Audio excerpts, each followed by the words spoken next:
Hey everybody, welcome back. So today I wanted to show you just some creative ways to use your leftovers, and one of the most creative and easiest ways to use leftovers is in a stir fry. And so basically a stir fry just contains whatever you want it to. It can contain vegetables, contain meats, contain different kinds of pastas or grains, sauces, oils, seasoning. You can make it into anything you want.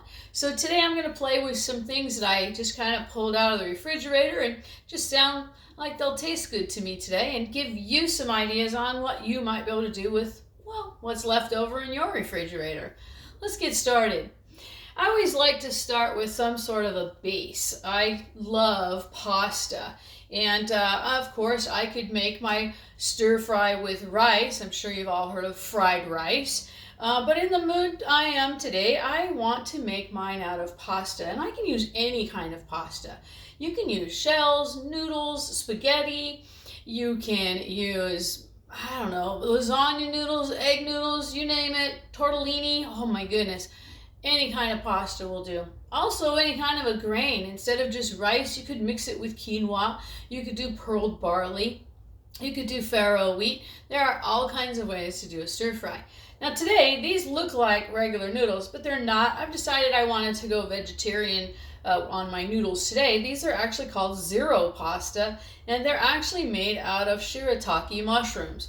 They have a neutral flavor, and so you don't really taste any kind of anything until you add your seasonings and sauces to it. And they're really easy to use up. So for those of you that are looking for a vegan alternative, you could go into the refrigerated section of your grocery store where they keep the tofu and the other Asian foods and anything based on tofu, and you could find zero noodles. So they're pretty cool to use, and that's what I'm going to do today. Now, to start, let's figure out what needs to happen first, second, and third.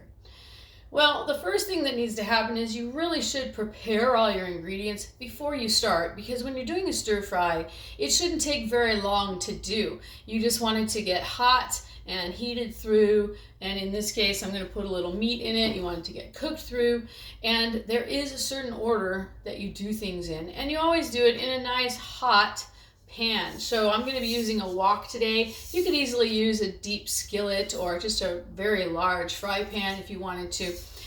Anything works. I just happen to have the wok, so I'll go ahead and use that. So today I'm going to be preparing my meat first, because the meat is excuse me, the meat is the first thing that you actually prepare if you're going to put raw meat into your stir fry. If your stir fry is going to contain already cooked meat, then you don't throw it in until the very last. So I'm going to go ahead and cook up this chicken here. Let me move this pan out of the way so that perhaps you can see better. I just have a couple of little chicken tenders that I had in the freezer and defrosted very quickly. And you'll notice I want to cut this meat so that when I eat it, it's tender. And so I want to cut it in the direction that the meat is kind of laid out. We call it, on the bias. And so when I cut it a certain way, the meat turns out to be more tender and it's easier to slice. Okay, and so you'll notice I'm going to be slicing this, looking for that to happen. So now I can use my French chef knife. If you have a boning knife or a slicer, that'll work just as well. You guys already know I tend to rely heavily on my French chef knife. Okay, so there's that, and we'll go ahead and cut this one up as well.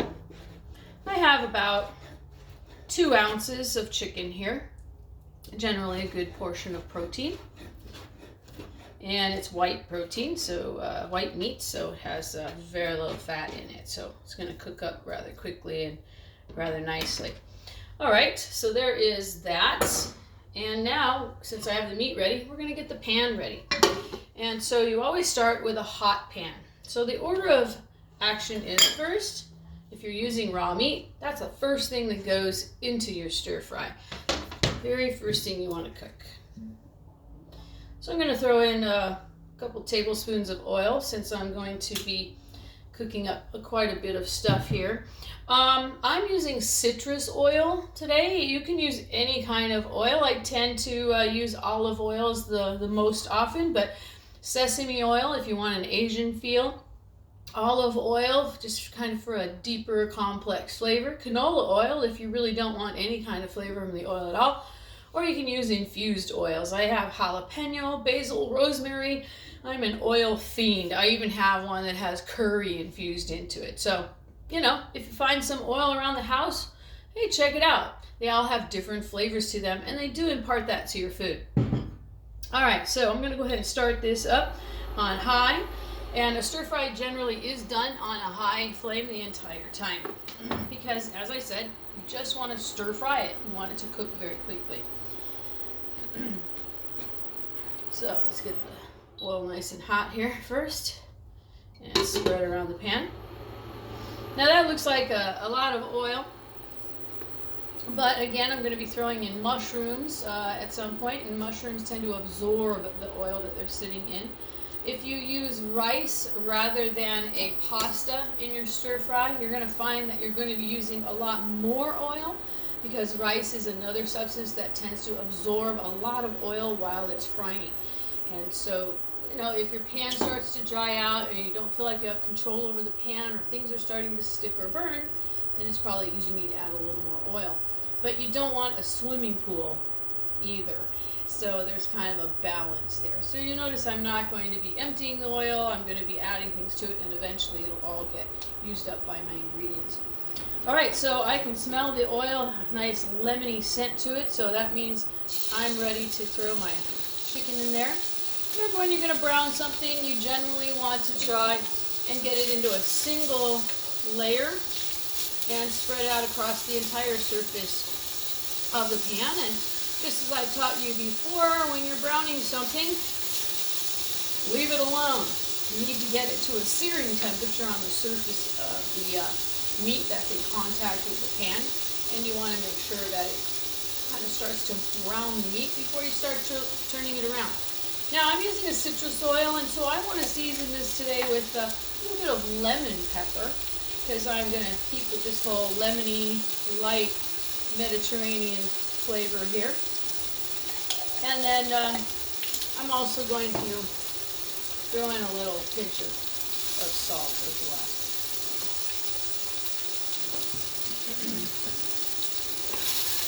You can see my meat is already starting to cook up. You notice I'm going to use 2 inch mitts today because, well, in a stir fry I want to flip things around constantly, and having 2 implements in my hand helps me to do that pretty quickly, especially in this wok where the surface is very smooth and things tend to want to just slide around rather than roll over when I want them to, as you can see.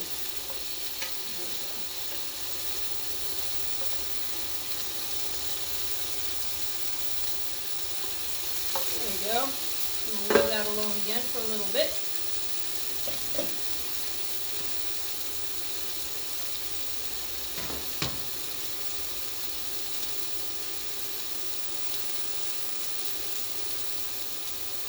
And one last toss. And I cut the chicken very thin so that I know it's going to cook through very quickly. I don't have to worry about it being incomplete. Now, I don't want to leave my cooked meat in there the whole time during the stirring frying process, because it will get too tough. It'll overcook. When you overcook meat, what happens is the protein in the meat stops kind of releasing and lengthening, and it tends to seize back into a little kind of a ball. And that just kind of makes your meat taste really tough. But if you cook it gently, then you're going to have a lot better luck with it, and then don't overcook it. I'll throw it again later in the process when I want to just heat the meat back up and put it back in the stir fry. So I'm going to pull this forward, and now I have nice hot oil, but you notice I've gone ahead and I've turned the flame off. So you notice I still have quite a bit of oil in there for the rest of my process. So I'm going to go ahead and move that out of my way, because now I need to make sure that my vegetables are all prepared. Now, my mushrooms have already been sliced, so I don't really need to worry about those. I am using a white Santa Fe chili pepper. I have 2 of those here. And what I've done is I've reamed them. That means I've cut off the top and I've taken the seed and membrane out of the chili pepper. I want this to be spicy, so I've kept a lot of the seed, and then I've cut it into little strips. So I'm going to show you how to do that with this Anaheim chili here. The Anaheim chili is a lot sweeter and not quite as spicy, and it has its own kind of special flavor to it. So I'm just going to slice the top off and get rid of that. And you'll see that you have this membrane with seeds attached to it.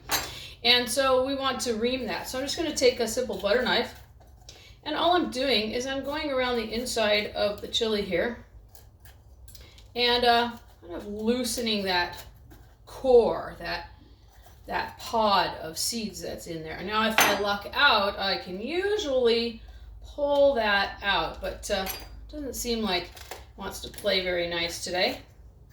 So I'm going to make a little bit of a mess. And I'm going to go deeper down into the chili, see if I can release that pod. There we go. So I got most of it out of there. All right, and I also got seeds everywhere. Wow. But that's all right.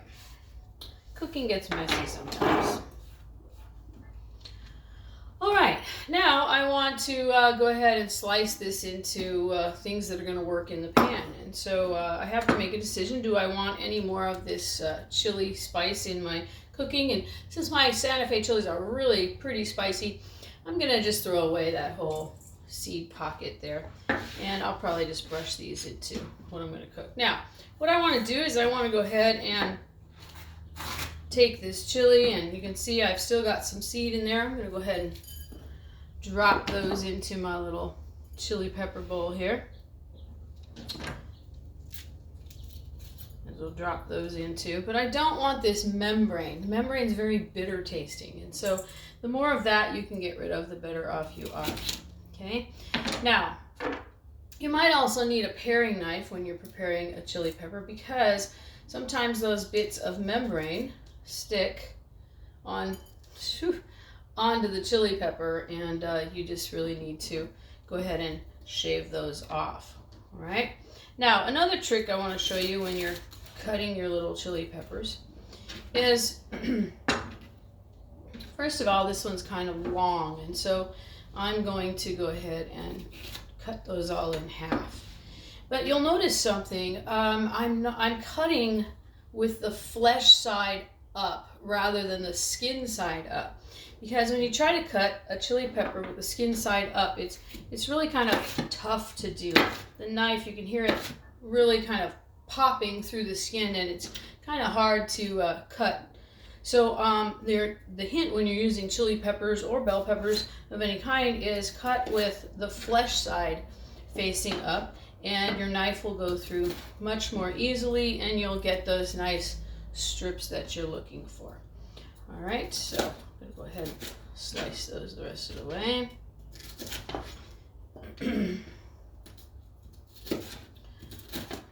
Now I'm making quite a bit of this so I can share it with my husband a little later. So I have about 2 cups worth of chili peppers, Santa Fe and Anaheim, all in strips. And now I have my chili peppers all ready to go. Now I could add onions, I could add tomatoes or sun-dried tomatoes, I could add celery or zucchini. I could do anything that I want, and so can you. Just try some new things. You can take kale and wilt it into the stir fry. You can take spinach and wilt it in. You can do so many things with the stir fry. It's crazy. All right, so my vegetables are all prepared, and now I'm going to pull this pan forward again. I'm going to get this hot one more time. So remember, just as I've always taught you, don't do anything in a cold pan. Always have your pan hot. Now here's rule number 2. Rule number 1 was, if you are using raw meats, cook them first and set them aside. If you're using raw vegetables and they have a lot of fiber to them. They're very thick, they're very crunchy, you know, like onions, celery, peppers. Those are, and they're also very, usually tend to be very aromatic. They have a strong smell to them. Those you're going to cook up first, and then your more tender vegetables like kale or spinach or cabbage or mushrooms are going to go in last, and then that way they don't get overcooked. So just watch the order of operation here, and you can kind of repeat that same order when you're working at home. All right, so I'm going to go ahead and cook up my little peppers.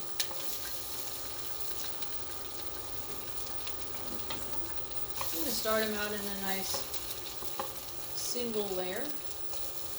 Spread them out over the bottom of the pan. And that is always the trick at browning things. I'm going to throw all my seed in there.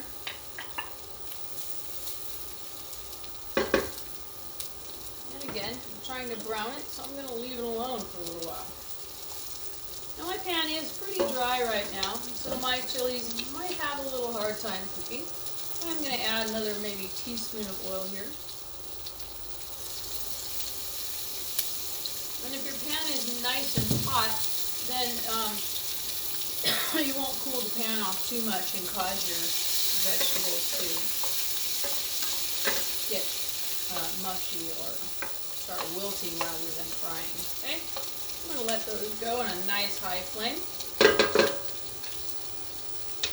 and wait for them to kind of get a little soft.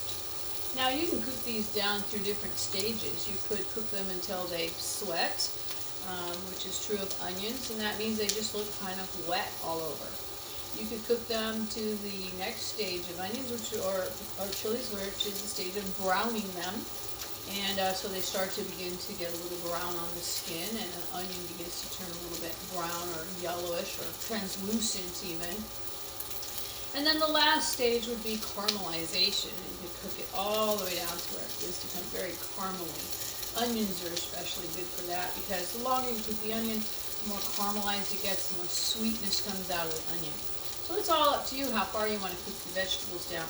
For my stir fry today, I just want them to be a little bit soft. So I want them to still crunch when I bite into them, but I don't want them to be raw either. And so I do have a little bit of browning going on some of my white pepper, my Santa Fe pepper, but my little green Anaheims are going to stay pretty much green.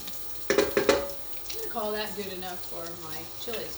Now this is the point where I want to throw in my pasta or my rice, whatever it is I'm going to use. In my case, I'm going to throw my pasta in.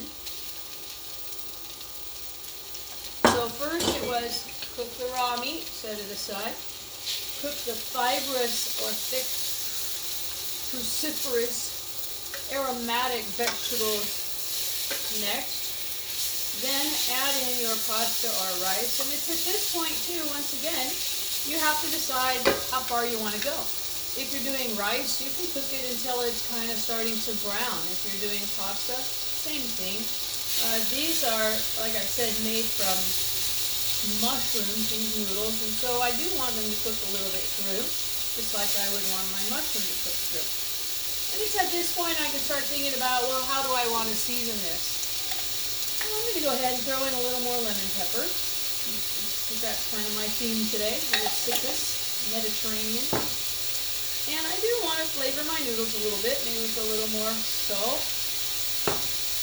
And I think I want to throw in even a little squirt of lemon today. So throw that in there, about a half teaspoon of lemon there. Let that steam rise up, let that sit for a while on the surface of my pan so it can heat up.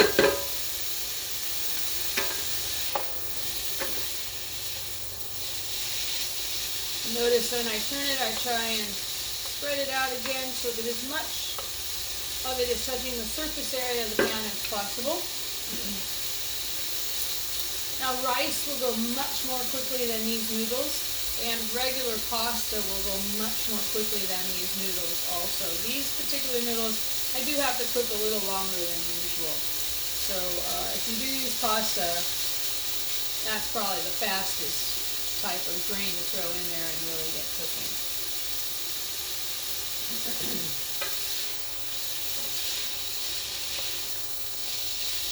All right, I'm happy with what that's looking like. So now I'm going to go ahead and throw in however many mushrooms I want. I'll go with that. Now I want my mushrooms to try and hit the pan rather than sit on top of the noodles, so I'm going to try and move those around. And my mushrooms will pretty much absorb any oil that's left in the pan. You can even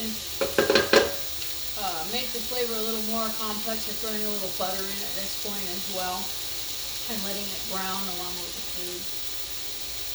At this point too, if you were going to use any kind of a sauce like teriyaki or hoisin or pad thai or just regular old soy sauce or something, this would be the point to throw it in and begin to get it to mix into your material and begin to build the flavor that you want it to have.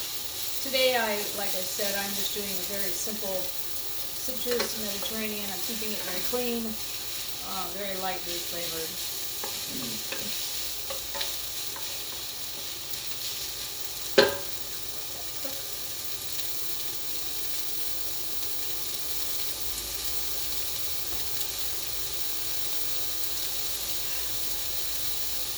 Wish you were here. You be able to smell the peppers and the lemon coming off of it.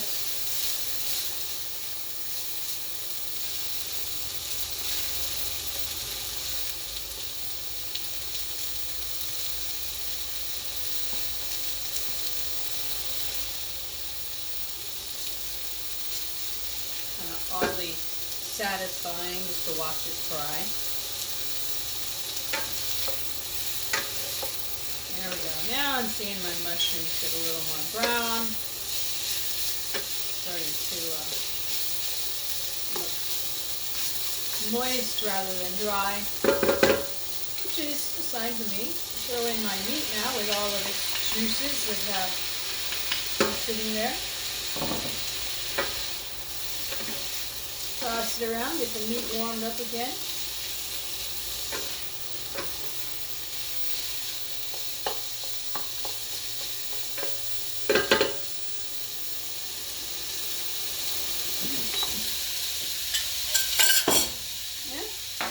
Ready to serve. So go ahead and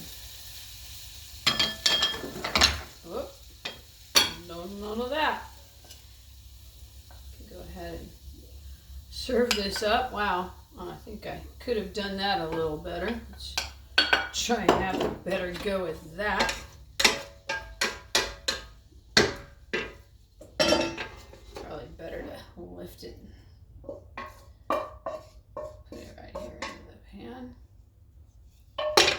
Alright, and there we go. I've got a nice lemony Mediterranean stir fry here, very healthy and quite tasty. And grab a few little pieces there, see if I can grab all the flavors. And there you go, stir fry with leftovers. Last little comment. If you're using meat that's already been cooked, you would throw that in when I threw the chicken in at the very last. So if you're using all leftover vegetables, then I would recommend heating your pan, throwing in your grain or your pasta first, and then throwing in all of your already cooked things just to get them nice and warm, and then take them as far as you want to if you want to make them a little more brown. All right, well, I hope you enjoyed that, and I hope it gives you some ideas for things you could do with your leftovers at your house. See you next time, guys. Bye.